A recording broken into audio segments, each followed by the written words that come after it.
film is called American Animals. It's in US dramatic competition, and I call it a coming-of-age heist movie. So what drew you to this project? I mean, as a cinematographer, you know, of course, are going to have to create a look for the movie. Like, what did you see when you first read the script or heard about it? Well, initially I met Bart. Well, I got sent the script. I met Bart, and it's a fantastic script. And Bart had already worked a lot on ideas and references, and he's worked a long time on it because it's based on a true story. You know, he had the active involvement of all the lead real people. A lot of what we'd spent our time in prep for was looking at, okay, so what are the conventions of heist movies, and how do we want to take that and subvert it into something that feels less conventional. So do a different take on it. Yeah. So what we did, we had like two distinct separate things that we dealt with. One was there's a documentary section, and then there's the dramatization of what they're interviewed about and the heist itself. Between those two, we wanted to separate them. So what we did, we shot anamorphic on the interviews, and then we went spherical for all the dramatization. And it's quite a subtle difference, but some of it was that in a way you want to subvert the idea that in films, you know, when you shoot anamorphic, you use longer lenses, so you're a little bit more distant from the characters, whilst we wanted to feel really close to the actors and feel present with them. So we'd use wider lenses, you know, 25, 35 was sometimes the longest, was mostly the longest we go. And you go in really close, and we'd they're stay singles. really close on the singles. You know, every so often we might use a 50, but that was probably the longest lens we used. Oh, really? Okay. Great, excellent. And you know, it's interesting that you mentioned anamorphics, because I looked at a lot of your work and I noticed a lot of use of flares. You like to obscure the image or soften or veil it somehow at times. Yeah, it's something I've done over the years. It comes from different directors, and I guess it's also, I worked a fair bit on low budget television in England, and so sometimes you get limited resources, and when you have limited resources, you need to be quite, I guess, inventive with how you can sometimes obscure things or make things more exciting without... Right. And one of the things that we discovered on Utopia, which I did, was that within the context of that story, flares seemed to really help it. And so we embraced that a lot.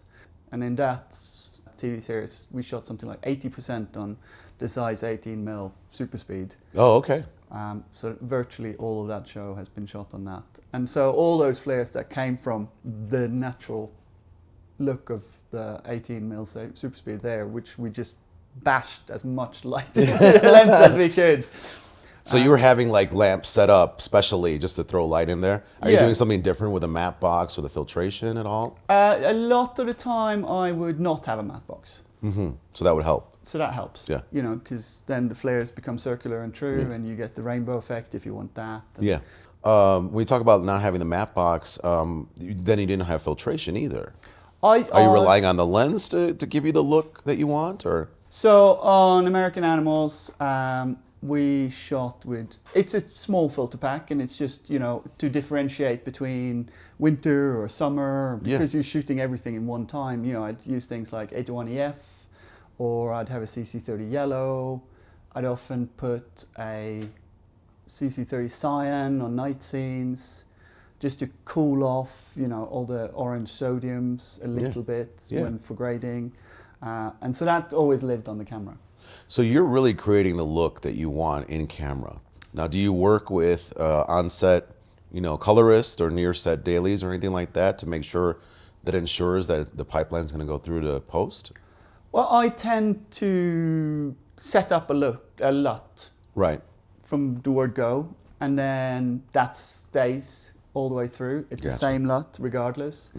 And then I just do it with lighting or exposure. Now, do you have time to actually do color timing sessions on the projects that you do? Most of the ones I've done have been lucky enough to do that. Okay. But also, by doing it this way, you kind of guarantee that to a certain extent, you know what you're dealing with all the way through. So even if you can't be there all the way through, Right. you've given a blueprint for the colorist to work with, Okay. without having to go, oh, where should I start here? Right, exactly, because that usually gets dangerous, right? Exactly. Now, when you mentioned use of ZEISS super speeds, it seems like you use them quite often. I have used them a lot. They're probably the lenses I've used the most in my career. Oh, wow. I love them. They're compact, really fast. I tend to shoot within that range anyway. Most of what I shoot will end up being between 18 to 85. Quite a few projects you work on these days, it becomes a case of balancing up, how much light and how much time and what can you do with available light. And when you have fast lenses that can deal with that, then that simplifies your life. It helps you a lot, yeah. Yeah. And then, of course, now more sensitive cameras, film stocks, helps a lot as well. Absolutely. They're almost too sensitive. So I've started rating my cameras at 160 now. Really? Well, it's just a bit, I guess I used a lot the Arri Alexa Mini recently, and I found that if I rated at the lower ASA with super speeds, but then rate my light meter at higher rate and underexposure and push it up, then it gives me denser blacks. I also noticed by watching some of your work, and one of them that really turned me, got my attention was Age UK, which was about the elderly man and living by himself. And I almost came up with a new term to describe what I was looking at, that and like the other commercials that you were working on, a faked cinema verite. I don't know if that's the right way to put it, but it's almost like the look is cinema verite, the idea is that you're capturing a moment, but you light it. Yes. And you light it well.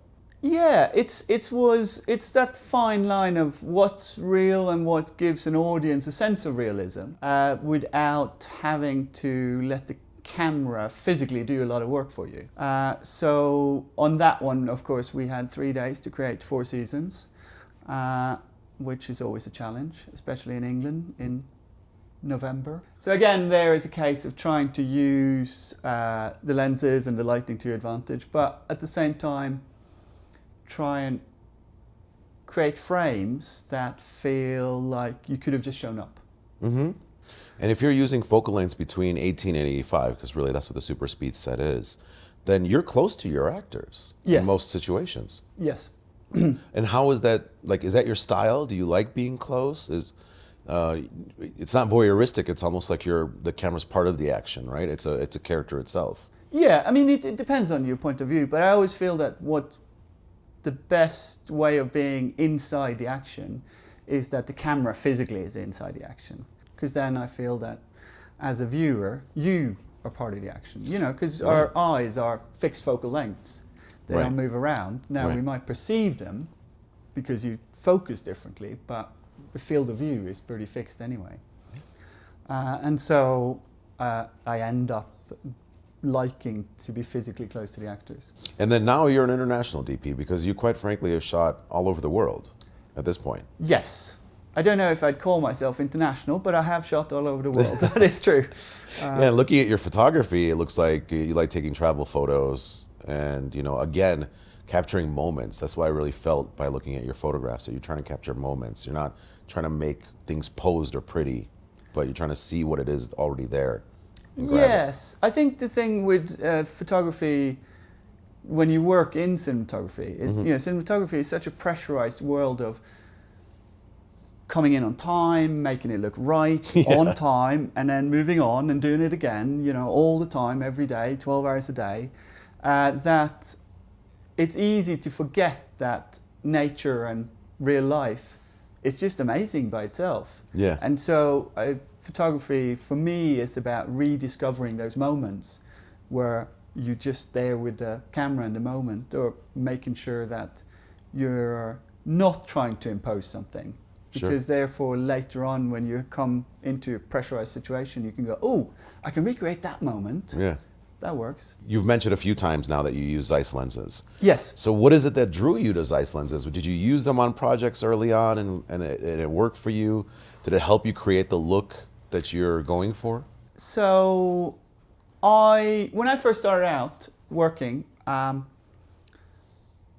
the super speeds were kind of the workhorse lenses. if you were doing a low budget film or a student film or worked with somebody, that's the lens that came out. Right. Then as you progress and you kind of learn a bit more and you slowly, new lenses come out and you try them, and it's like coming back to something that is very familiar to you. You know, they just work consistently all the time. And I've used other lenses all the time. Different projects are different things. Yeah. But it's like a comfort zone. And what I really like about them now is because they are, let's face it, quite old. Yeah. They're not as sharp as the slightly newer lenses. Sure. But if you close them down, you can make them really kick. Right. If you shoot the 4, they kick harder than if you shoot the 1.3, and so you can control the image like that.